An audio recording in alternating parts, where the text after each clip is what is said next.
day and welcome everyone. Today we're working on an AP FRQ question. Yes, it's from 1996, but in all honesty, the questions all pretty much ask very, very similar things from way back in the olden days till now. Okay, so they're about the same. Now, if you have not tried this question, I do want you to pause, see how you do first, because you want to treat this as if it's a quiz or a test to see how you would do. If you are unsure of how to work this out, completely have no idea, you've never seen it before, you really should go back and watch some of the video lectures instead of coming to this question. Okay, so this is more like you're quizzing yourself. That's the way that homework really should be. It should be a matter of getting practice and quizzing yourself to see how you're going to do on your actual assessments when you don't have other things, other tools to be able to look at. Okay, so let's take a look at this problem here. And the first question is asking us to write a balanced equation for the overall reaction. So I'm going to go right into it. It's giving me a mechanism. It's giving me some fast, slow, fast. So I know we're dealing with kinetics here. So what does that mean?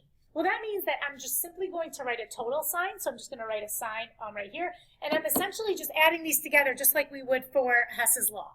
So what do I notice that cancels out? And I'm just going to kind of do this lightly. So I've got my N2O that I can see right away that cancels out right there. I've got my N2O2 that cancels out right there. I still want to be able to see it, but just canceling it out a little bit there. Now, you might look and say, oh, the H2s cancel out, but they're on the same side. So they don't cancel out unless they're on opposite sides. So right now, I've got nothing else that I can do besides write my overall equation. So I've got two NOs, so I'm going to call this 2NO plus H2, but I have two of them, so two H2s, then my arrow, and now I've got an N2 and two H2Os, okay? And so that would be my answer for letter A, okay? So then it says B, identify the intermediates in the reaction and explain your reasoning, okay? So we know that intermediates are going to be something that shows up but then gets used up as a reactant, okay? So my two intermediates in this case, and by the way, remember, a catalyst is going to be the opposite, and usually there's only one catalyst. So with the catalyst, what happens is it's there in the beginning, it's a reactant, but then it shows up as a product. And so again, the idea of a catalyst is that it speeds up the reaction without getting used up, so it's still there as a product, whereas the intermediate actually gets used up as a reactant.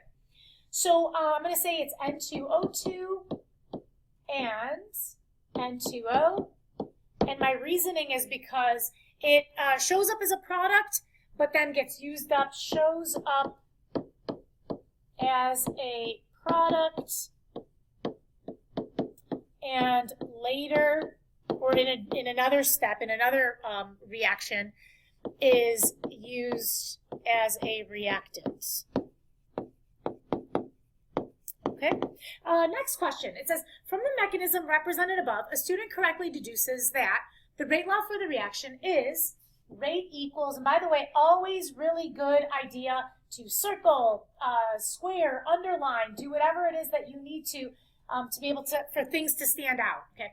Student then concludes that 1, the reaction is third order, and 2, the mechanism involves a simultaneous collision of 2 NO molecules and 1 H2 molecule. Our conclusions 1 and 2 correct. Okay, they're telling us that the student did correctly deduce the rate law. And so this here is our rate law. And if that's the case, it's second order for NO and it's first order for H2.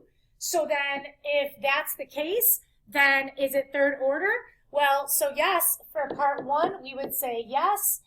If it's second order and first order, because it's second order plus first order. Now, you would be writing this in complete sentences, okay? But second order plus first order is equal to third order overall.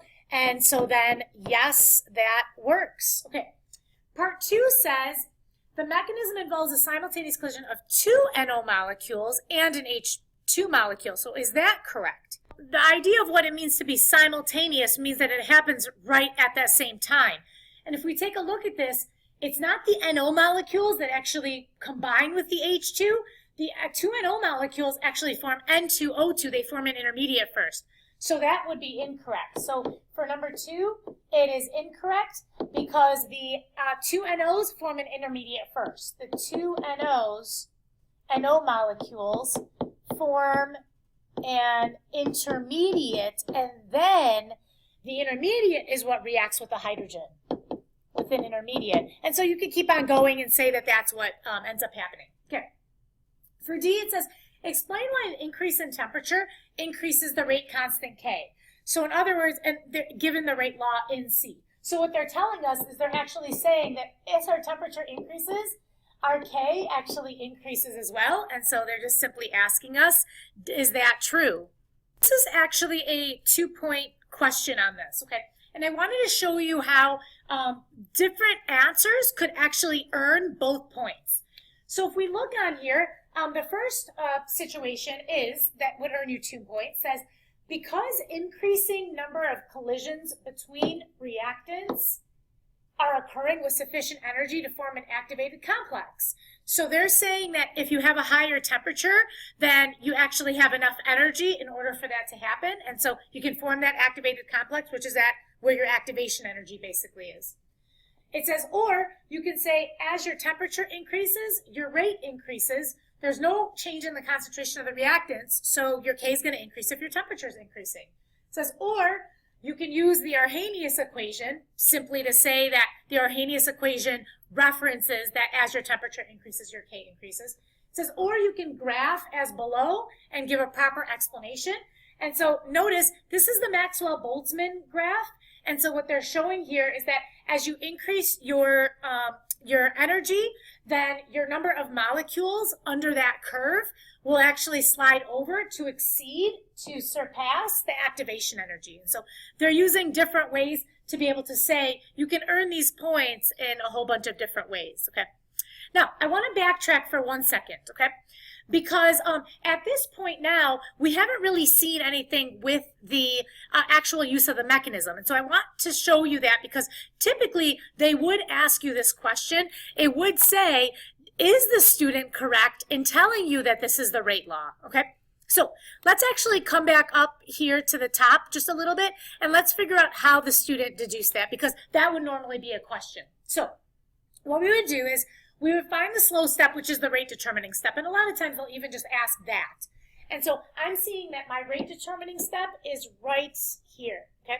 And what I want to do is I want to write an equation for like almost a rate law for that particular step right here. Okay, so if it's your first step, if your first step is your slow step, it's so easy because then you're done. So I've mentioned this a couple times. So what I'm going to do is I'm going to say that the rate of making my products, which are N2O and H2O, so the rate of making those is equal to K times the concentration of my reactants, which is N2O2 times H2.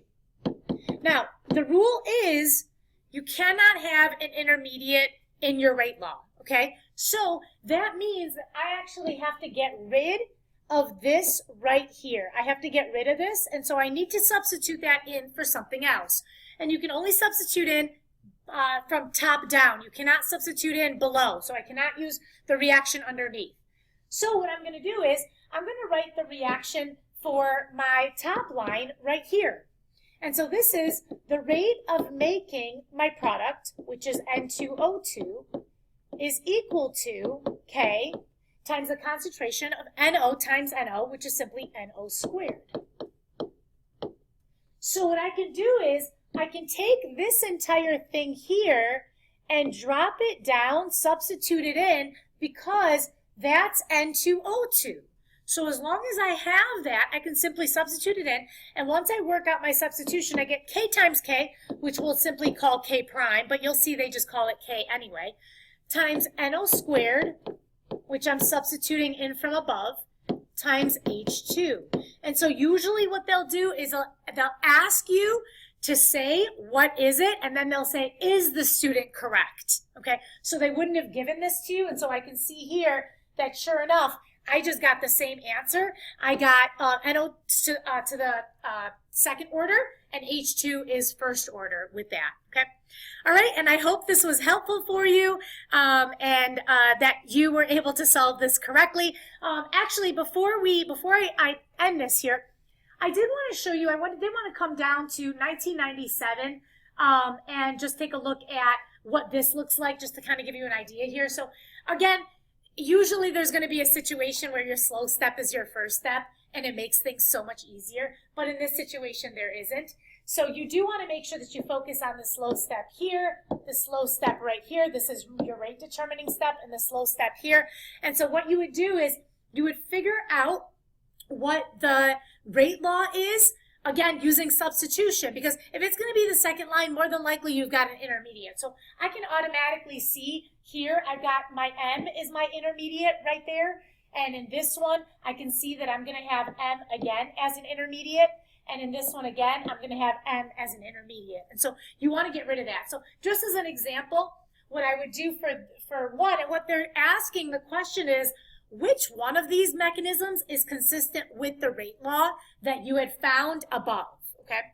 And so what I would do here is exactly the same thing. I would say the rate of making D, my product, is equal to K times M times A. And if it were plus another A or 2A, I would make it A squared, okay? And so, again, because M is an intermediate, I have to get rid of it, so I'm going to need to substitute that one in using my fast step. So again, I would say the rate of making C or M, either one, is equal to K times the concentration of A times the concentration of B. So again, I'm going to take this entire thing, and because the entire thing is, I can substitute in for M, I can use that whole thing there. And what do I get when I do that? Well, I get that this is equal to K prime, or just K, times A times B, and then don't forget to come back, because that was my M, come back and include my other A.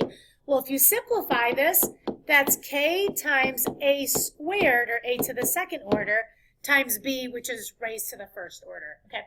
And so what you would do is you would check it. I think it happens to be in this problem that they're both first order is what you end up getting experimentally. So this would not be the correct mechanism. So you would actually find, I'm pretty sure it's 2, that ends up being the correct mechanism, okay?